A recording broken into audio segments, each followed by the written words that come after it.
que c'est quelque chose qui est cyclique, qui est endémique. Et s'ils seront présents ensuite pour avoir le nouveau marché, parce qu'il va y avoir une réattribution du marché, c'est qu'ils doivent quand même retrouver leur compte. Alors, donc, vous ne vous fiez pas quand même à ce qui est marqué sur les résultats d'exploitation de ces marchés, parce que sinon, il n'y aurait plus personne qui se retrouver dans la délégation. Tu veux rajouter quelque chose, Manu ?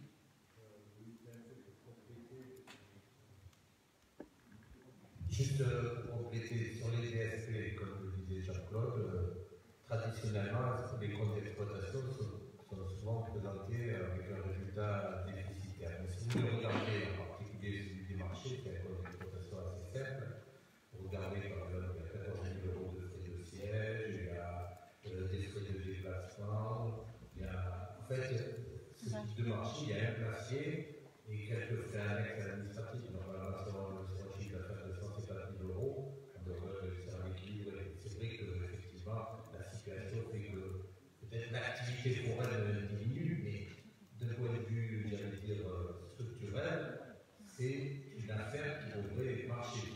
C'est-à-dire qu'il y a juste à encaisser les frais de place et à... Et n'oubliez pas que normalement, c'est le délégataire qui doit essayer de faire en sorte que ces marchés vivent. Voilà, c'était ça. C'est pour ça qu'on ne l'a pas pris en régie, qu'on a mis des DSP. On leur demande, en tant que spécialistes des marchés, de faire en sorte que ces marchés soient bien organisés, vivants, etc., pour qu'il y ait une attractivité. Voilà. Et depuis que moi je suis là et mes collègues aussi, on a toujours vu un compte d'exploitation déficitaire. Et je sais pas, je crois que c'est cette année qui doit être représenté. Vous verrez, je suis pratiquement sûr que cette société reviendra. Voilà. Bon, ce qui est dommage, et vous avez raison, c'est qu'on devrait avoir des marchés, et on voit le monde qu'il y a beaucoup plus organisé, beaucoup plus vivant, beaucoup plus attractif. Mais d'un point de vue économique, ça ne me semble pas très compliqué à être rentable. Hein. Voilà. Monsieur Bossiat, allez-y, ça va se mettre en route. J'imagine bien que ce genre de société, même s'il présente des comptes, des résultats négatifs, ils s'y retrouvent, ça, vous me l'avez expliqué. Il n'y a aucun souci. Ça c'est de leur cuisine interne. 14 000 euros de frais de siège. Bien sûr, non, pour un placier. Si 14 000 euros, ça fait 10% du chiffre d'affaires qui est remonté au siège. J'ai relevé, non mais si vous voulez, j'ai relevé cette phrase parce que j'étais présent à la commission où ce monsieur citait ce texte-là. Il disait on est encore déficitaire. Il nous a expliqué avec des grandes théories pourquoi et comment. Moi, ce que je regrette, c'est pas les chiffres, c'est le fait que l'activité des marchés en général et principalement sur Vitrolles, même sur les années précédentes, bon cette année c'est particulier, est en déclin et que rien n'est fait par la société d'Adoun ou d'autres, je ne sais pas si c'est pour tout le monde, pour animer un peu plus et faire vivre ces marchés qui sont des rendez-vous importants pour les gens. Enfin, c'est un petit peu c'est une habitude pour certains. Et puis là, je suis un petit peu surpris d'entendre qu'une des solutions, ce serait de réduire le périmètre du marché. Pour améliorer le marché, on va laisser M. Bossiat finir. Isabelle. Non, j'avais presque fini, ne vous embêtez pas. Mais voilà, pour améliorer l'offre du marché, on le réduit. On en réduit le périmètre. J'avoue, j'ai du mal à saisir la logique. Une petite explication. Oui, on a réduit le périmètre du marché du mardi pour éviter justement qu'on voit que ce soit quelque chose de pas forcément cohérent avec des trous au milieu des commerçants qui sont là, enfin des forains qui sont là. Donc on a réduit de manière à faire une seule et même ligne pour que les chalands puissent passer au milieu et puissent regarder tous les forains qui exposent pour pouvoir avoir toute l'offre et pouvoir faire justement leurs achats en pouvant comparer ce qu'il y a à comparer et voir ensuite toute l'offre. En fait, on a la réduction de l'organisation du marché était nécessaire au vu du nombre de commerçants de notre marché du mardi. Ce qui va être proposé, c'est une réduction du périmètre officiellement et que le marché du mardi, qui était à peu près sur les mêmes espaces que le marché du dimanche soit réduit, parce qu'en fait, on n'aura jamais le même marché le mardi et le dimanche. Donc ça, c'est une demande de l'entreprise, parce que la redevance, elle est indexée au mètre carré mis à disposition du marché, de l'entreprise, pour organiser son marché. Donc ça, c'est une chose qui est liée au marché du mardi strictement. Après, un commentaire un peu plus général, j'ai manqué un petit morceau du débat, mais peut-être que les choses ont déjà été dites, mais tant pis. Nos marchés du dimanche et du vendredi restent des marchés attractifs. Ils sont très marqués par la météo, mais comme tous les marchés de France et de Navarre, mais il reste des marchés qui fonctionnent plutôt bien et qui restent attractifs. On a un vrai problème sur nos marchés de semaine. Celui du jeudi au village, place de l'Air, même s'il a sa clientèle d'habitués, mais qui ne s'étend pas. Celui du mardi au centre-ville, c'est le plus sinistré, et celui du mercredi au Pinchinade. Ces trois marchés, en fait, ne sont pas positionnés au bon moment. Et ils ne correspondent pas aux attentes de consommation des habitants de ces quartiers. Si on veut toucher les actifs, il faut que notre entreprise délégataire nous propose, et on le lui a suggéré à plusieurs reprises, d'autres formes de marché sur des horaires différents qui permettent de capter des populations différentes et d'offrir une possibilité de marché à des gens qui en sont aujourd'hui privés, sauf s'ils y vont le dimanche. Donc là-dessus, il y a à réfléchir, il y a des potentialités, on est prêt à les étudier avec l'entreprise délégataire. On aura à retraiter de cette question-là, puisque ça a dû être dit, la délégation de service public arrive à son terme, et il faudra qu'on se prononce sur un mode de gestion dans les prochains mois, et qu'on voit quel projet on soutient ou on développe sur les marchés de Vitrolles. On peut passer au vote ? On passe au vote. Qui est contre ? Qui s'abstient ? 5. Je vous remercie. Convention de partenariat entre le CPIE du Pays d'Aix et la ville de Vitrolles sur l'action commerce engagé. Là aussi, Madame Chauvin, quelques explications. En 2014, la métropole d'Aix-Marseille-Provence, territoire du Pays d'Aix, s'est engagée dans l'accompagnement des commerçants sur les questions de développement durable et soutient l'opération commerce engagé. On a aussi le centre permanent d'initiative pour l'environnement du Pays d'Aix qui développe et anime la démarche en lien avec Écosciences Provence, dépositaire du label. Donc il y a déjà 8 communes qui sont inscrites, il y en a qui se rajoutent. Donc à travers ce label, les consommateurs peuvent identifier les commerçants et les producteurs inscrits dans une perspective de responsabilité écologique et économique. Le label permet d'aider les commerçants à améliorer leurs pratiques en faveur du développement durable, c'est-à-dire favoriser les produits locaux, réduire les emballages, réduire la consommation d'énergie, etc. et de les mettre en valeur à travers d'actions de communication. Donc au départ, c'était quelque chose qui était un label gratuit pour les communes, puis c'est devenu payant. Il y a quand même des frais de dossier, il y a le fait d'accompagner les cahiers des charges. Donc là, on demande 200 € par commerce. Il y a dans Vitrolles 9 commerces qui sont concernés. On a Amphora Beauté, le Fournil du Roucas, la Laverie La Baleine, la Pharmacie du Roucas, la Pharmacie du Rocher, Easy Rider, Joyce Coiffure, le Paradis Fleuri et Aubrac. Voilà, donc je vous demande de voter cette délibération. Merci. Des questions, des observations ? Madame Saint ? Juste une réflexion par rapport au petit nombre de commerçants qui ont adhéré à cette action commerce engagé, puisqu'il y en a seulement 9. En fait, comment tous les commerces de Vitrolles ont-ils été informés de cette action ? Puisque là, on a eu entre les mains les cahiers des charges. C'est vrai qu'il y a un cahier de charges pour chaque type de commerce. Type de commerce, tout à fait. Et comme je l'avais signalé en commission la semaine dernière, comment aujourd'hui les citoyens vont-ils pouvoir identifier ces commerces ? Très bien. Madame Chauvin. C'est rien aussi. Mais... Alors, Alors, en fait, les consommateurs, ils vont identifier le commerce parce qu'il y a un sticker. Il y a un sticker qui est soit posé sur la vitrine, soit posé à côté de la caisse. Ensuite, ça fluctue au niveau des commerçants qui acceptent, parce que c'est quand même ce cahier des charges qui est quand même assez strict. Il y en a qui acceptent, qui n'en font plus partie. Par exemple, l'un des tabacs, parce qu'il a changé de gérant et que le gérant a été pas forcément suffisamment, je pense, sensibilisé, mais qu'il va bientôt certainement y revenir. Et puis, il y en a d'autres qui y adhèrent par la suite, par exemple au VRAC. Au VRAC y a adhéré assez vite. Donc, c'est quand même un nombre fluctuant. Après, ça dépend aussi des commerces de la ville. Nous avons des commerces qui ont été informés, ne serait-ce que par, alors que je ne me trompe pas, la CPIE, ou ne serait-ce que par le service commerce de la ville, et qui vont mettre du temps avant d'y adhérer. Mais cette démarche de sensibilisation, moi, je compte bien, informer aussi moi-même, passer voir déjà les commerçants qui y ont déjà adhéré, et moi-même aussi en discuter avec d'autres. De toute façon, on va rencontrer de plus en plus de commerçants et leur expliquer que cela fonctionne.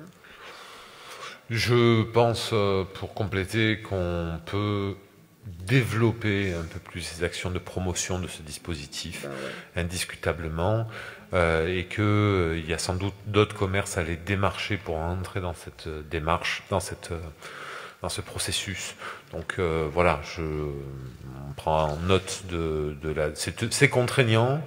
La typologie des commerces de vitrolles fait qu'on n'en aura pas beaucoup, on n'en aura structurellement pas beaucoup, parce que ça écarte les magasins franchisés, les chaînes nationales, ça écarte aussi des petits commerces alimentaires type snack qui ont beaucoup de mal à rentrer dans ce type de dispositif. Donc structurellement on n'en aura pas beaucoup, mais par contre on peut facilement doubler ou tripler le nombre de commerces qui rentreraient dans ce dispositif. Donc on va y travailler avec le CPIE et le service action économique du Conseil de territoire.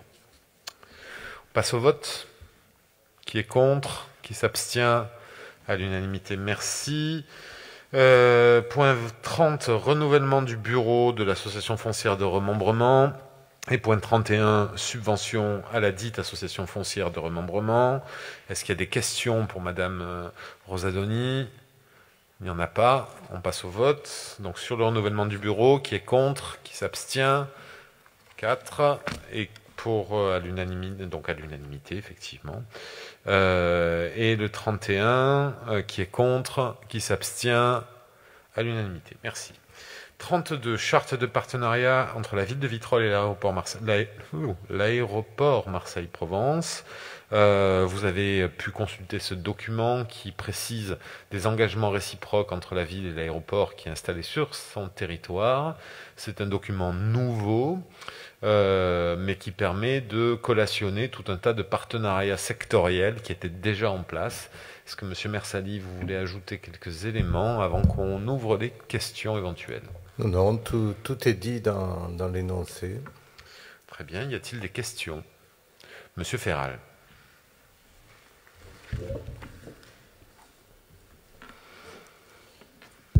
Ça marche. Merci, Monsieur le maire. J'aurais juste plusieurs questions à poser par rapport à cette charte. Déjà, l'aéroport de Marseille et Provence est prévu en augmentation de trafic à peu près de 30%, d'après les informations qu'on a pu avoir nationales. J'espère que par rapport à 2020, il fera plus de 30% quand même. Non, mais je ne parle pas de 2020, je parle de l'ensemble. Donc ça va générer une aggravation de la pollution et du bruit lorsque le trafic et les problématiques du Covid seront terminées. Donc mes questions, ce serait quels sont les bénéfices pour les vitroliers et la ville de cette charte? À combien évaluez-vous la proportion de la population vitrolaise utilisant le transport aérien et à quelle fréquence? Quel impact sur les emplois par rapport pour les vitroliers? Et est-ce que vous avez un bilan de cette charte, même si elle est toute récente, d'après ce que j'entends? Et quelle est votre position personnelle et pour la ville, monsieur le maire? Position personnelle sur quoi, monsieur Ferral? Je n'ai pas bien compris. Sur la charte? Oui, et sur le partenariat de l'aéroport Marseille-Provence.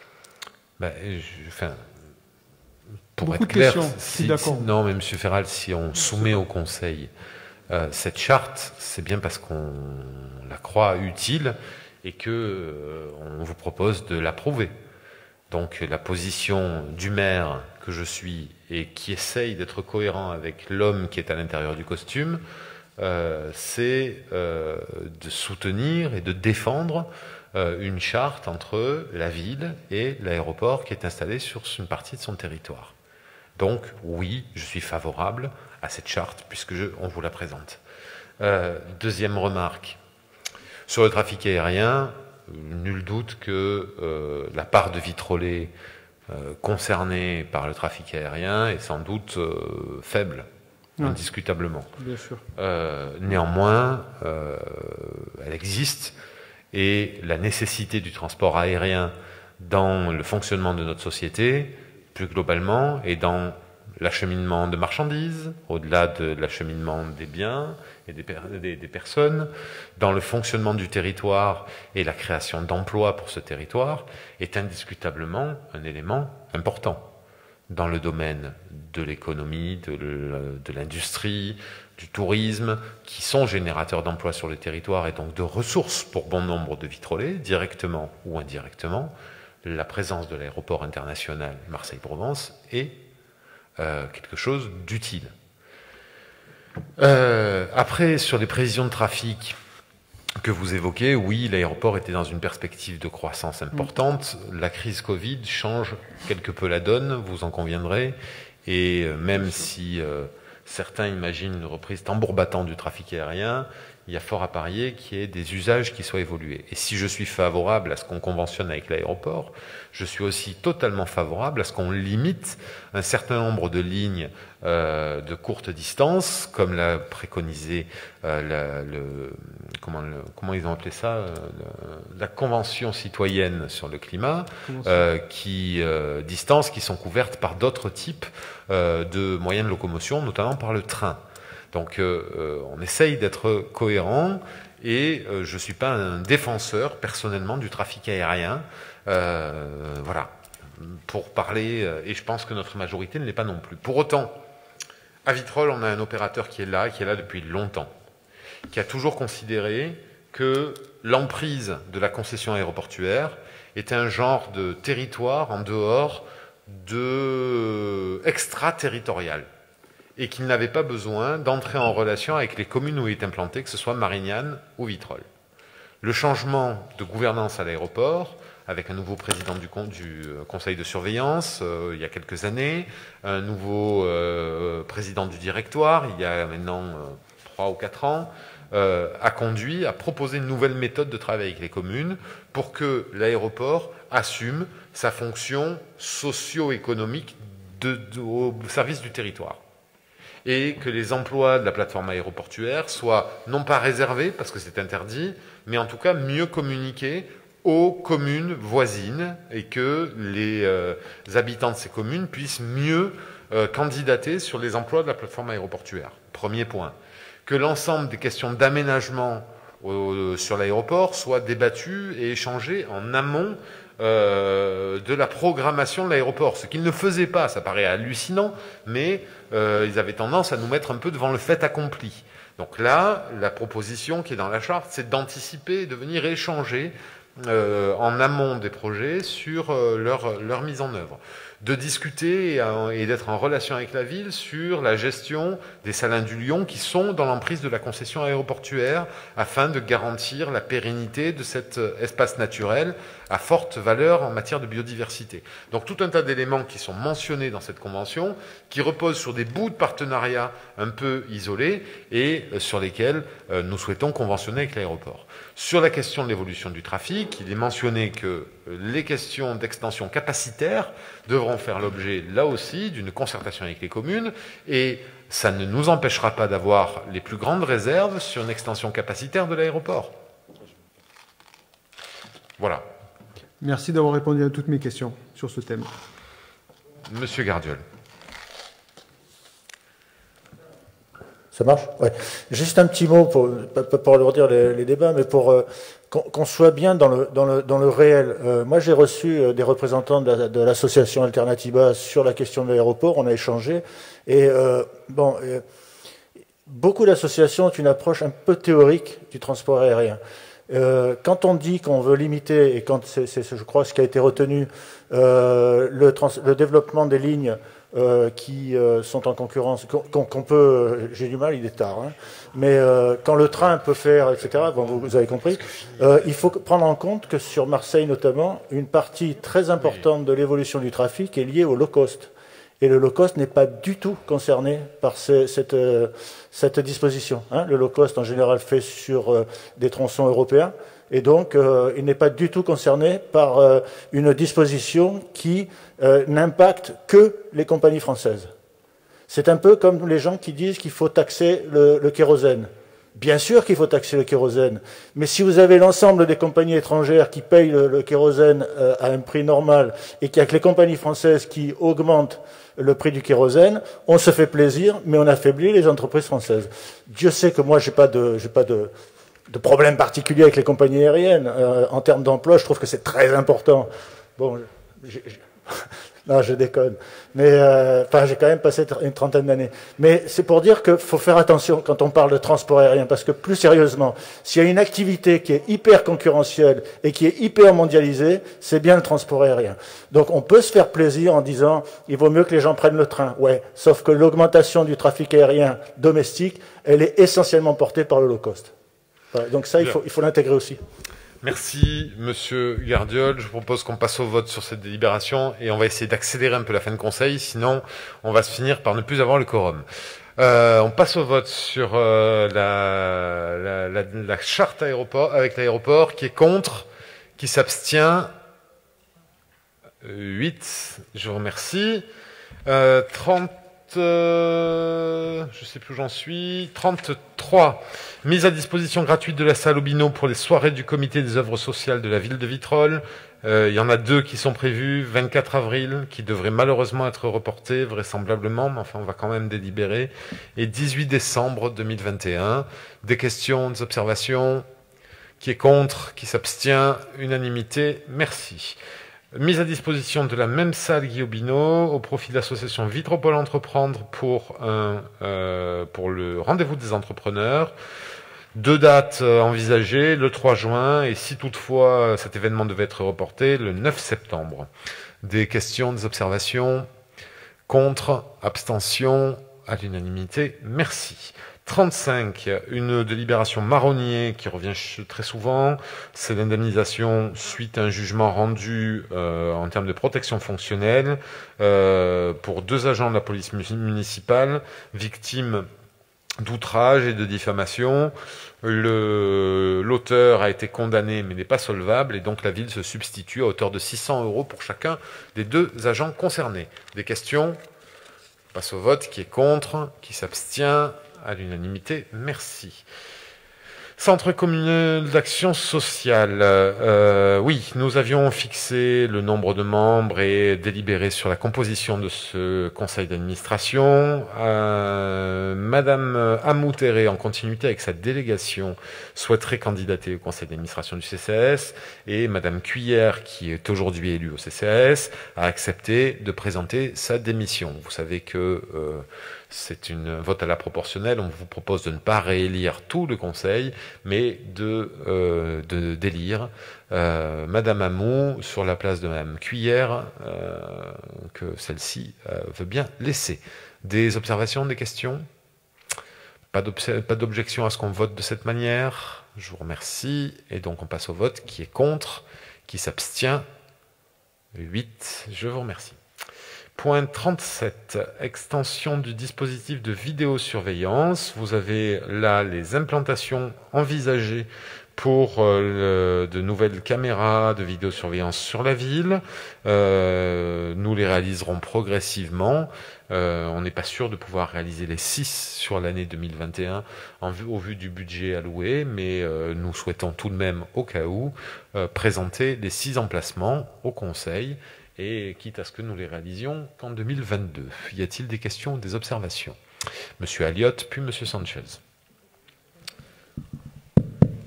Convergence prend acte des intentions d'étendre le dispositif de vidéoprotection. On entend que les services de police soient partie prenante à la réflexion d'implantation de nouvelles caméras. On apprécierait juste qu'il y ait également une concertation des citoyens ou des CIQ dans la matière, parce que des fois, le vécu du quotidien et la proximité des citoyens pourraient enrichir le seul aspect, entre guillemets, technocratique. Les nouveaux emplacements ne nous posent aucun problème. On ne les remet pas en cause. La sécurité, ça doit être partout et pour tous.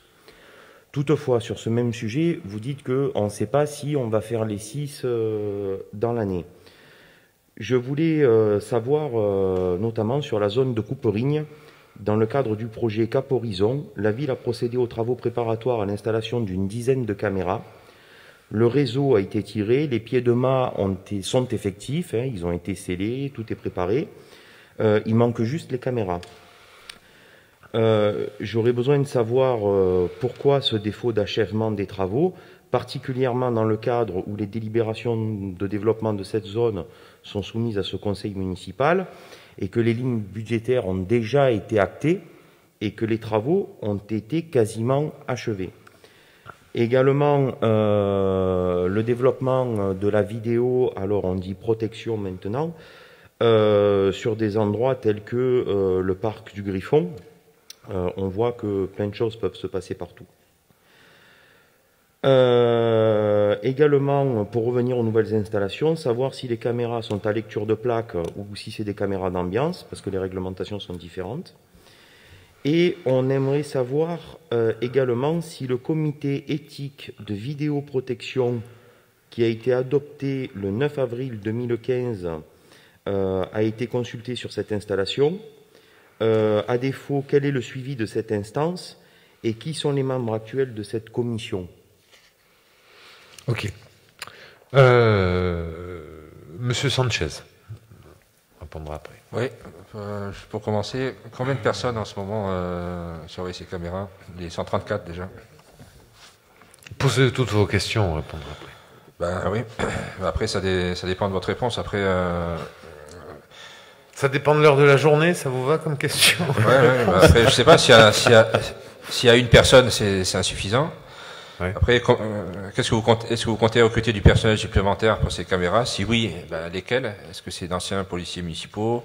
Est-ce que c'est des agents formés à surveiller des caméras? Est-ce qu'ils ont l'œil policier? Est-ce que c'est voilà, il en faudrait au moins 3 fois 3, puisque après il y a donc s'ils font les 3-8 et qu'après il faut compter ceux qui se remplacent.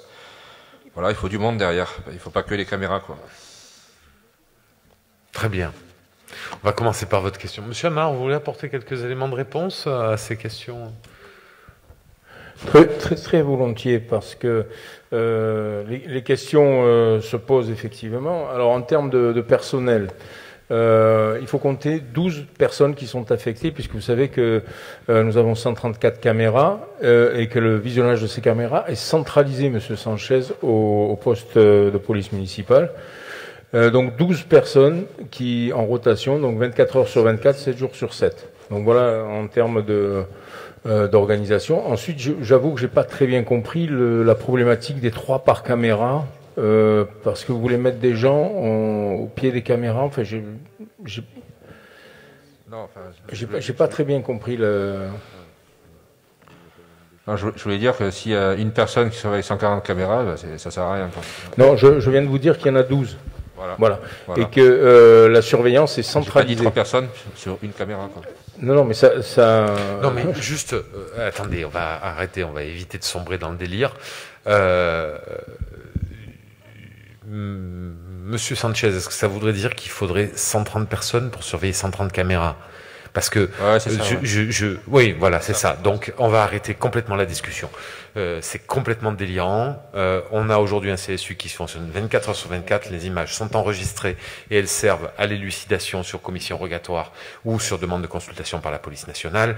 Et donc, il y a deux agents devant les postes en permanence pour pouvoir non pas surveiller les caméras en permanence, mais pouvoir les orienter en fonction de ce que demandent les équipes de terrain ou en fonction de priorités qu'on leur donne. Donc, arrêtons le délire. On n'aura jamais 130 personnes. D'ailleurs, on ne saurait pas où les mettre. Il faudrait un CSU. On ferait le CSU dans la salle Obino. Donc, on voit très bien où vont vos projets municipaux et évacuons des questions qui n'ont aucun sens. Pour les questions on n'a pas de temps à perdre quand même. Vu l'heure, Monsieur Sanchez, essayez d'être un peu plus opérationnel.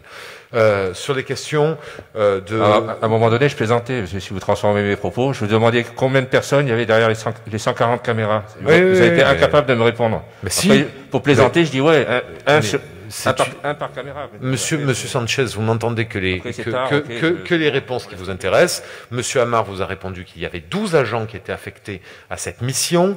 Donc ça veut dire et on assure le 24/24, 7 jours sur 7, qu'en plus de ces 12 agents, il y a des policiers municipaux en journée qui peuvent être affectés aussi aux caméras de vidéosurveillance. Point. Maintenant, ça vous suffit pas, c'est pas assez, vous trouvez qu'on vous balade. 12, et je vous dis qu'à cette heure-ci, il y en a une de personnes devant les caméras. Voilà, il y en a une. Il n'y en a qu'une. Et elle a effectivement près de 140 caméras, mais elle les regarde pas toutes en même temps. De toute façon, on ne peut en afficher que 22, je crois, ou 34 en même temps. Voilà, c'est comme ça qu'est le dispositif. Maintenant, arrêtons parce que ça n'a pas de sens. Sur les questions de Monsieur Alliot, sur les nouvelles implantations.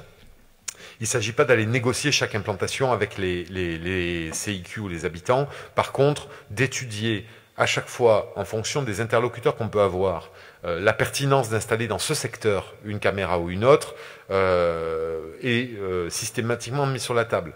Les implantations de caméras, notamment la caméra qui est prévue sur l'angle Monticelli-Sesso, elle a fait l'objet d'une discussion avec la copropriété des Plantiers. Donc c'est pas un CIQ, mais il y avait besoin d'une caméra. Ensuite, les endroits où on peut les implanter font l'objet d'une étude beaucoup plus complexe et c'est pas sur un coin de table ou dans une discussion de quartier qu'on peut le faire parce qu'il faut à la fois un accès à la fibre, une hauteur, éviter les effets de masque, etc. Mais les discussions, elles ont lieu avec les quartiers. C'est le cas de celle de Sesso, c'est le cas également de celle de Georges Brassens qui a été discutée avec le Conseil citoyen Sud. Donc ça arrive. Après, il y a des caméras qui sont en entrée de ville.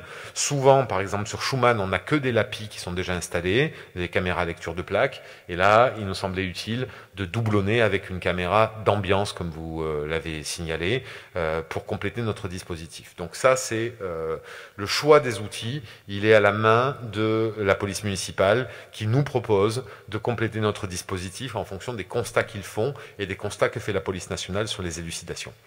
Sur le comité d'éthique, il n'est pas prévu qu'il soit saisi systématiquement à chaque installation.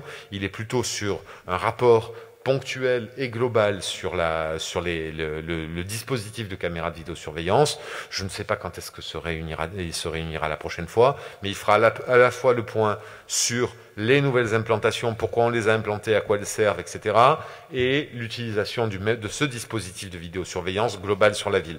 Et c'est à ce moment-là que se posent éventuellement les questions. Il ne s'agit pas d'avoir un comité de validation des nouvelles implantations, parce qu'encore une fois, elles ne procèdent d'abord d'une stratégie policière qui est négociée entre police nationale et police municipale, d'une autorisation préfectorale ensuite. On ne pourrait pas imaginer qu'il y ait un comité Théodule qui vienne valider des implantations. Il vient vérifier la pertinence de l'utilisation et de l'exploitation de ces données. Je ne sais plus quelles étaient vos autres questions. Oui, sur Couperigne. Les travaux de Couperigne ne sont pas réalisés par la ville, ils sont réalisés par la SPLA pour le compte du Conseil de territoire.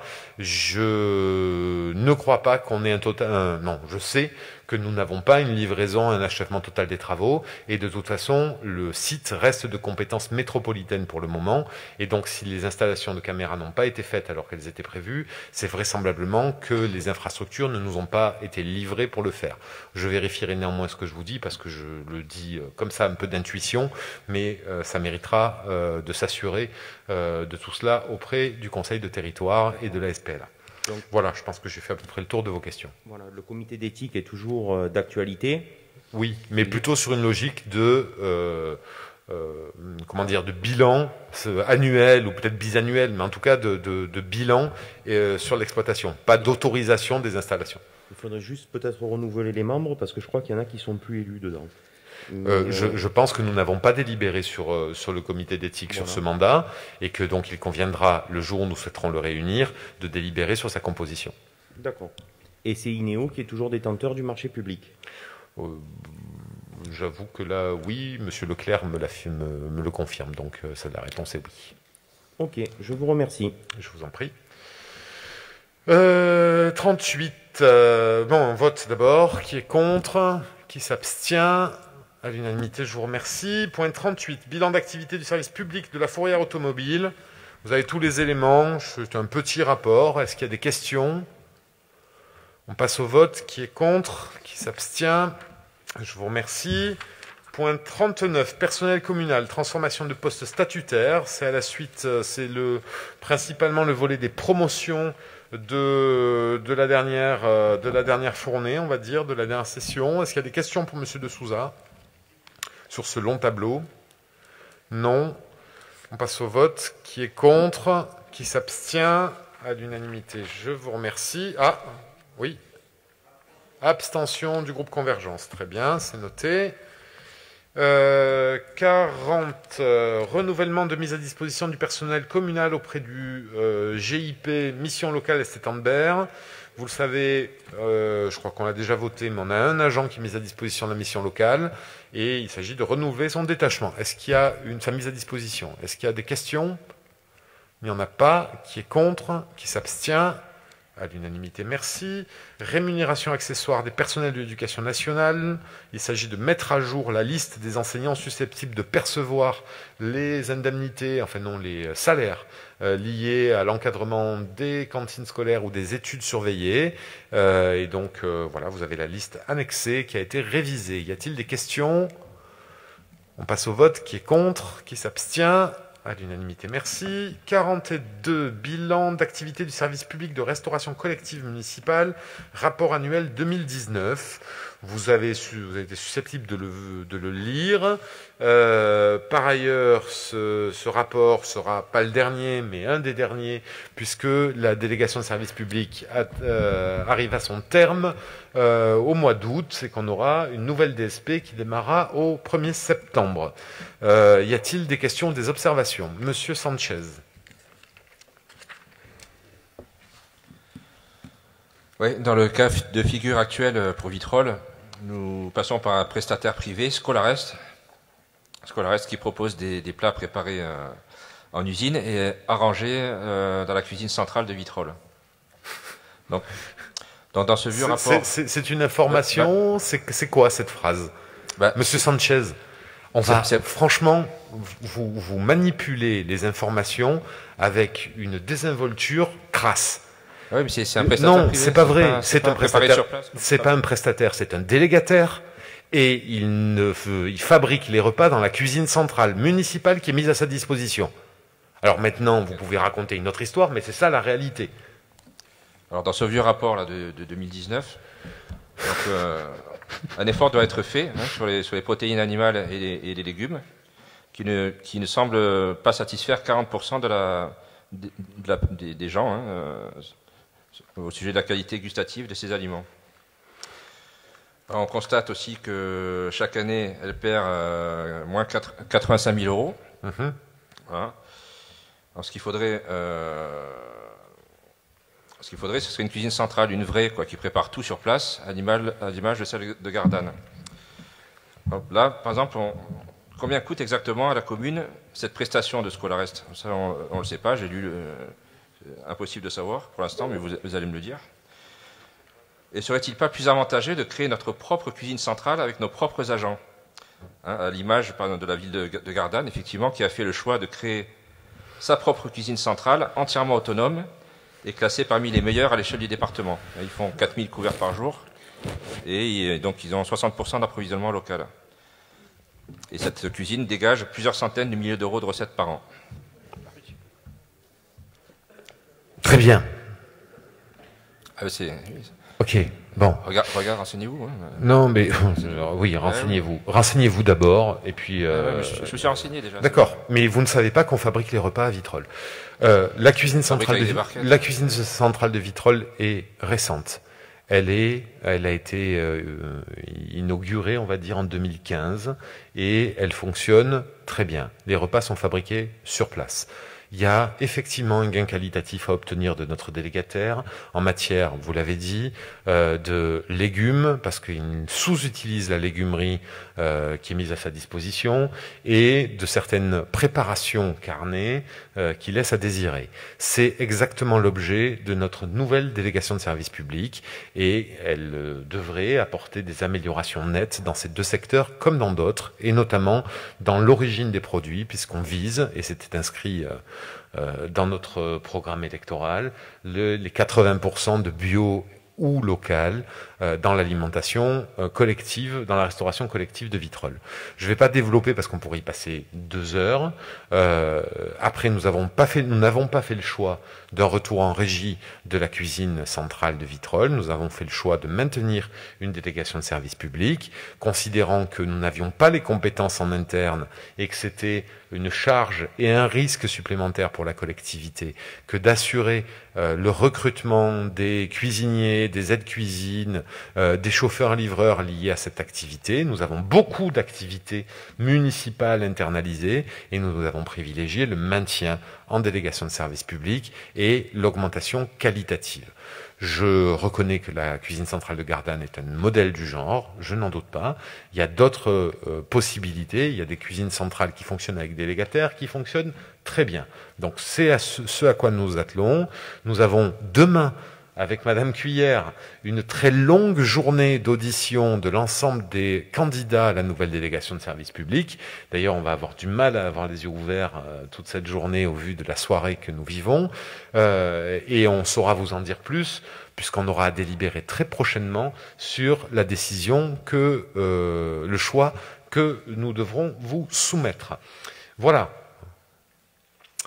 On passe au vote. Qui est contre ? Qui s'abstient? 8. Très bien, merci.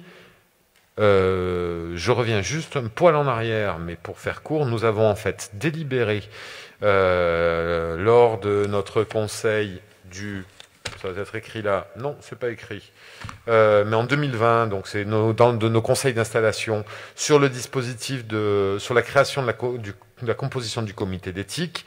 Pour rappel, il est composé de 2 élus de l'opposition, de 3 élus de la majorité et de 3 représentants de l'administration. Les élus y siégeant, c'est Madame Attaf, Monsieur Mondoloni, Madame Rovarino, Madame Sahin, Monsieur Sanchez. Le directeur général des services, le directeur de la police municipale, un représentant de la direction générale adjointe de la vie citoyenne et du développement urbain. Puis le commissaire de police, le référent sûreté de la police nationale et un avocat du barreau, et un 3e collège, un représentant d'associations de commerçants ou d'entreprises, un représentant de la Ligue des droits de l'homme. La délibération elle est présidée par Monsieur Amar, et la délibération c'est la 20-129. Je vous en prie. Point. On a voté? Oui, on a voté. 43, candidature au programme de cité éducative. Là, ça nécessite, je crois que c'est le dernier point qui nécessite vraiment des explications. Mais Madame Cuillère, quelques mots sur ce programme. Et puis après, on conclura très vite. Oui, merci Monsieur le maire. Juste quelques mots, puisque Madame Jurka en a déjà un petit peu parlé dans le cadre de la politique de la ville. Donc, effectivement, la commune souhaite candidater au programme des cités éducatives. Ce qui nous permettrait d'identifier l'action publique que nous menons déjà et de l'intensifier en faveur de la jeunesse des quartiers prioritaires. les cités éducatives prennent en compte les enfants et les adolescents ainsi que leurs familles dans les quartiers du QPV. Donc vous les avez ici. Ce sont tous les quartiers du secteur centre, c'est-à-dire le quartier des Pins, le Liurat, la Petite Garrigue, le quartier de Lucie-Aubrac, voilà, du Liurat, je l'ai dit, et puis le quartier de la Frescoule, auquel nous, on ajoute d'autres écoles qui ne sont pas en éducation prioritaire, mais que nous pensons pouvoir intégrer la cité éducative de par les fragilités de certains enfants et de certaines familles. Donc il s'agit du groupe scolaire des Vignettes et de l'école Gauguin, ainsi que l'école Plan de la Cour, que nous n'avons pas mis dans cette délibération. Alors...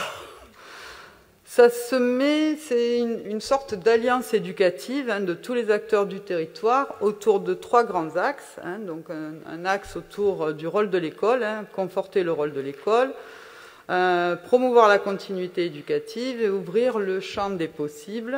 C'est un projet piloté à la fois par la préfecture, l'éducation nationale et la ville. Si notre ville est retenue, dont je ne doute pas, il y a 46 nouvelles villes qui entrent en cité éducative. Ça nous permettra d'obtenir des moyens conséquents pour favoriser la réussite des jeunes en mettant en œuvre des projets innovants qui seront élaborés en concertation après la labellisation qui devrait avoir lieu au mois de mai. Voilà, donc je demande l'autorisation de candidater à cette cité éducative, même si effectivement ça va être encore dans les quartiers prioritaires, là où les gens ne sont pas tous blancs, blonds, aux yeux bleus, mais voilà. Je voulais ajouter un élément parce qu'on avait été alerté il y a quelque temps sur ce dispositif qui pouvait ou que certains craignaient devoir limiter les prérogatives des directeurs d'école ou des chefs d'établissement, et qui avait été interprété par certains enseignants de Vitrolles comme étant une mise sous tutelle des écoles et des directeurs d'école des principaux de collège. En fait, il n'en est rien. Renseignement pris et analyse approfondie faite.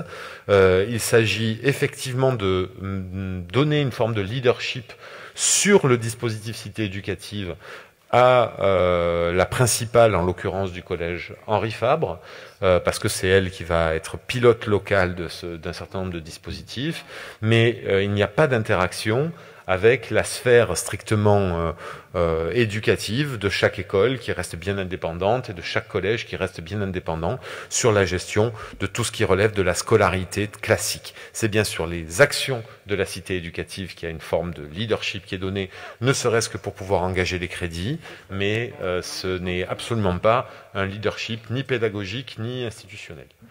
Il faut vraiment qu'on conclue parce qu'il y a un certain nombre d'élus qui commencent à avoir des gros problèmes de garde d'enfants. Madame Attaf a dû partir, donc on va essayer d'accélérer le mouvement. Et il y en a d'autres qui doivent partir également. On passe au vote. Qui est contre?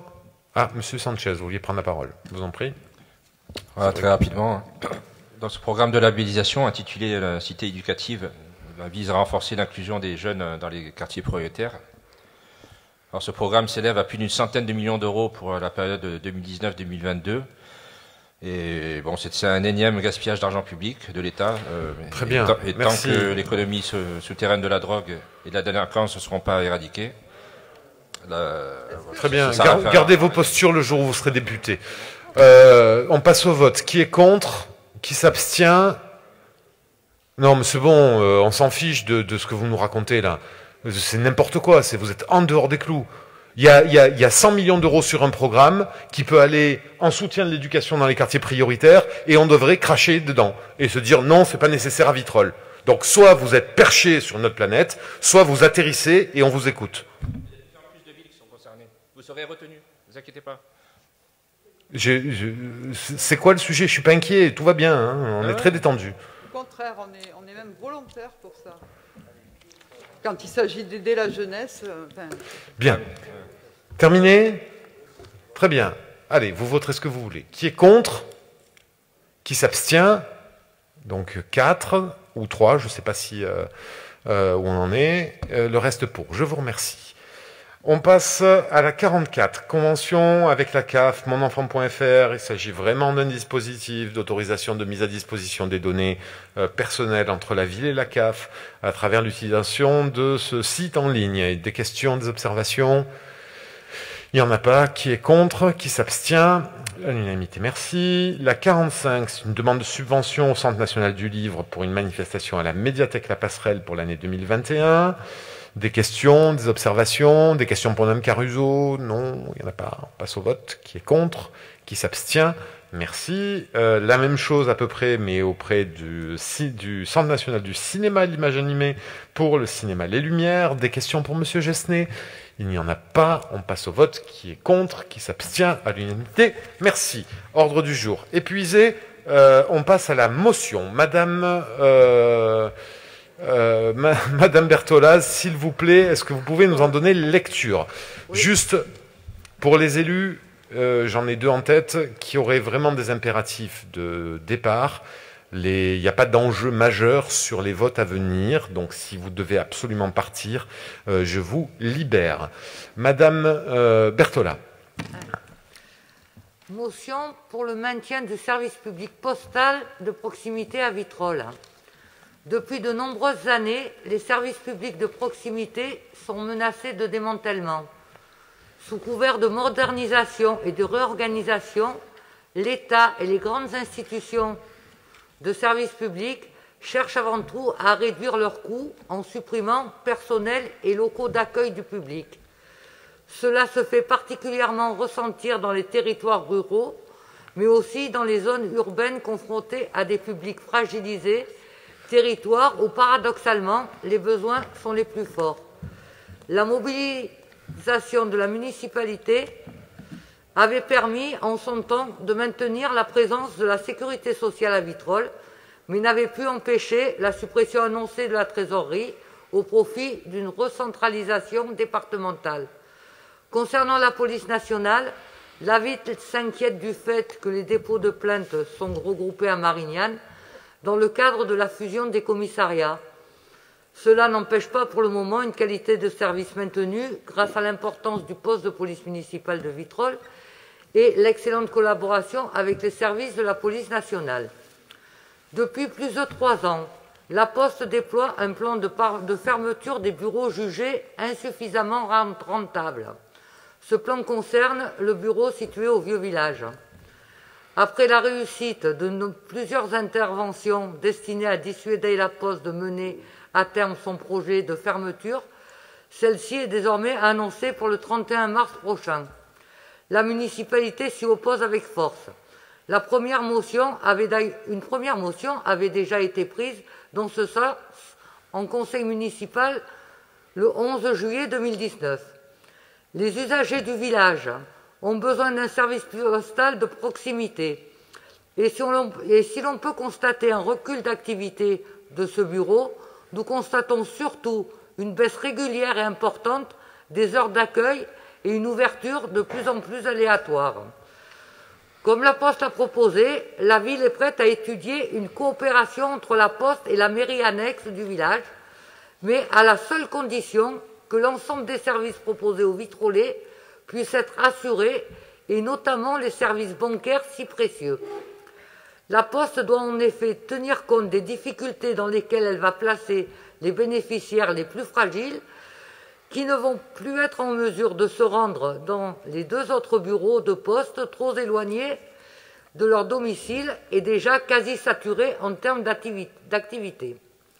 Ainsi, considérant que la Poste, société anonyme à capitaux publics, est une entreprise prestataire des missions d'intérêt général que sont le service universel postal, la contribution à l'aménagement et au développement du territoire, le transport et la distribution de la presse, ainsi que l'accessibilité bancaire, considérant que l'organisation territoriale du réseau postal revêt une dimension sociale importante qui permet l'accès à des services publics locaux et de proximité essentiels dépassant ainsi la seule logique de rentabilité et de performance économique, le conseil municipal de la commune de Vitrolles rappelle avec force son attachement au service postal et son rôle essentiel en matière de cohésion sociale et territoriale, demande à la Poste de surseoir à sa décision unilatérale de fermeture le 31 mars du bureau de son village,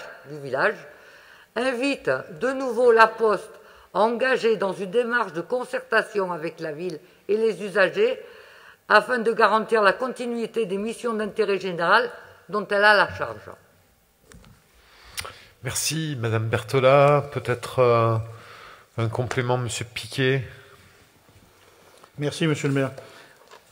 En tant qu'élu référent avec le CIQ du village, je souhaite exprimer mon total soutien à cette motion qui concerne principalement le village. Le bureau de poste constitue un lien fort avec les usagers en proposant un service public de proximité pour les habitants du village, mais aussi pour les quartiers nord de la ville. La fermeture du bureau de poste supprime notamment les services bancaires, ce qui gêne considérablement les personnes âgées. Avec cette décision, la Poste ne tient pas compte de la fragilité de certains publics pour qui l'éloignement physique de la poste centrale ou le recours accru à la dématérialisation représentent de véritables freins à la vie quotidienne. Alors, je me demande comment définir la philosophie de cette entreprise. J'utiliserai un mot de 5 lettres. Non, ne commençons pas par M, mais par P. P-O-S-T-E.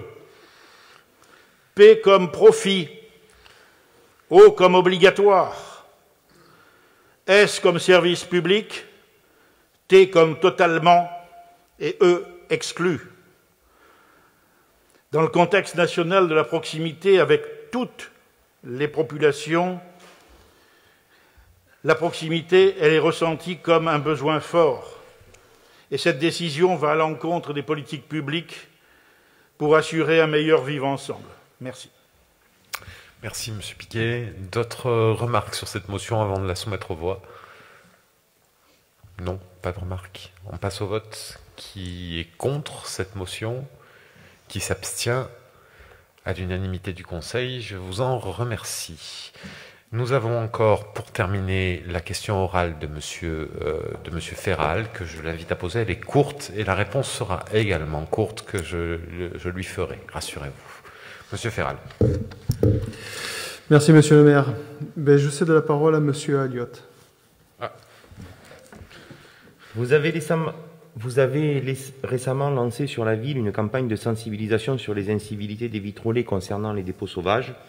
Nous constatons effectivement une recrudescence de ce phénomène sur la ville.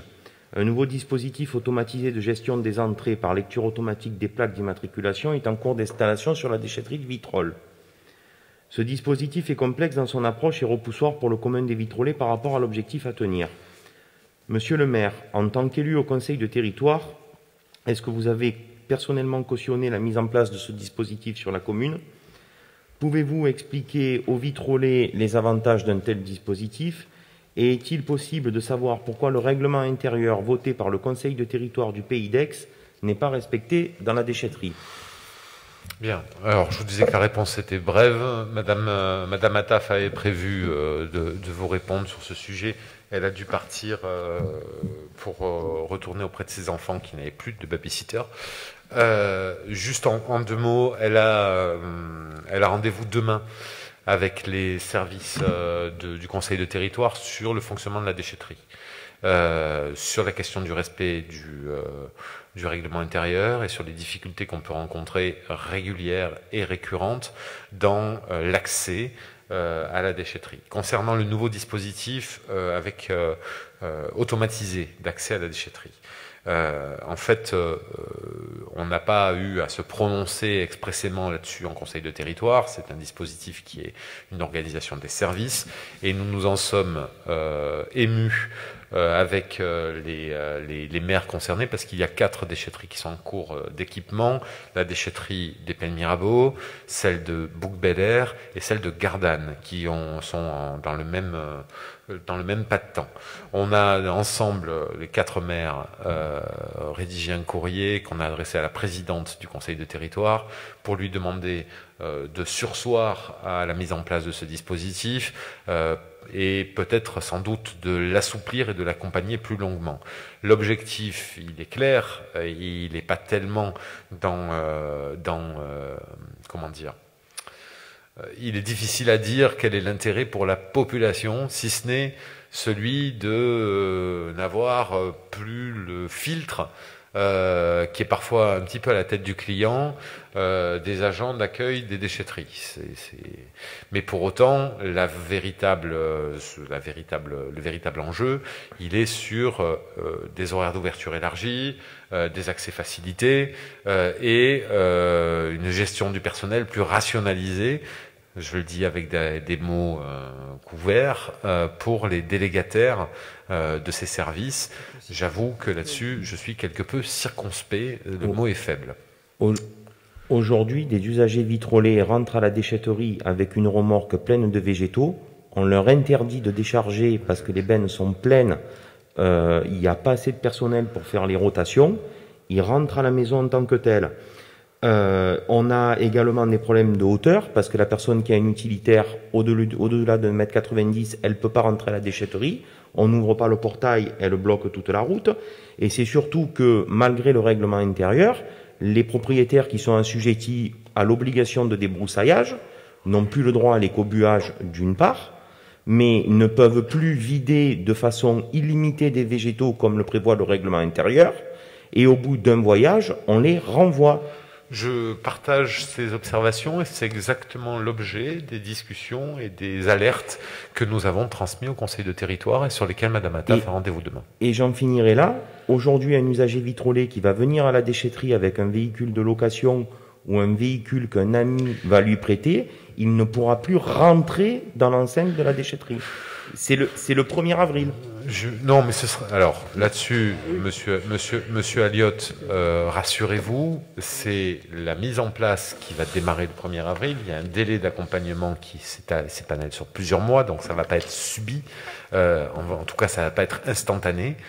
Néanmoins, nous partageons, je le redis, les remarques, les réserves, les alertes que vous communiquez au sein de ce conseil, et c'est l'objet d'abord du courrier que j'ai adressé à Maryse Joissin, d'autre part de la réunion et du rendez-vous qu'a Madame Attaf demain, et d'une préoccupation sur laquelle nous sommes déjà venus à plusieurs reprises avec les services de la métropole et le maire de Coudou qui est délégué à cette compétence au sein du conseil de territoire, parce que nous ne sommes structurellement insatisfaits du service de la déchetterie à Vitrolles.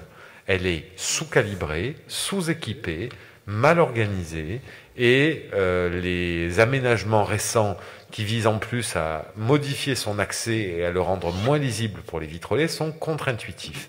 Donc tout ceci, ce sont des éléments qui ont déjà été transmis, sur lesquels nous travaillons avec le Conseil de territoire et sur lesquels nous souhaitons avoir à la fois des réponses et des améliorations rapides. Je vous remercie de votre réponse. Je vous en prie, mesdames, messieurs, nous en avons fini avec ce conseil. La séance est levée. Bonne soirée.